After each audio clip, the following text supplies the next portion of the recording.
Guys আজি আকৌ আহিছোঁ আপোনালোকৰ মাজলৈ মাই ইউটিউব চেনেলৰ জৰিয়তে জিতু জে ৰেপাৰ।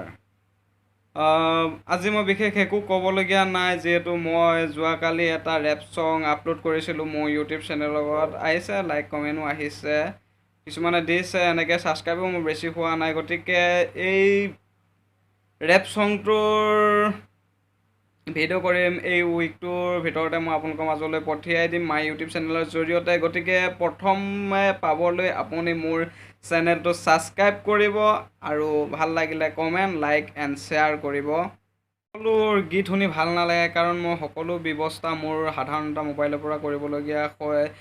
গানো বনাবলগীয়া হয়, ভিডিঅ' কৰিবলগীয়া হয়, ইডিটটোতো চবতে কৰিবলগীয়া হয় সাধাৰণতে মোবাইলৰ ভিতৰত। মই যিটো মোবাইল লগত এতিয়া মই এই ভিডিঅ'টো বনাই আছোঁ, এই মোবাইলটোতে মই সকলো কাম কৰিবলগীয়া হয়। গতিকে বহু কষ্টও হয়, ইমান কষ্টৰ মাজতো আপোনালোকৰ মাজলৈ উভতি আহিছোঁ। আৰু এই গৰমৰ দিনতো মই আজিকালিতো এটা ৰুমৰ ভিতৰতে আবদ্ধ হৈ পিনি সকলো ৰেপ ছঙেই লিখি আছোঁ। বাট ভাবিছোঁ যে সপ্তাহে এটা আপোনালোকৰ মাজলৈ নতুন ৰেপ ছং পঠিয়াই থাকিম। তো গতিকে মোৰ চেনেলটো ছাবস্ক্ৰাইব কৰিব আৰু লাইক কমেণ্ট শ্বেয়াৰ কৰিব। আজিলৈ বাই।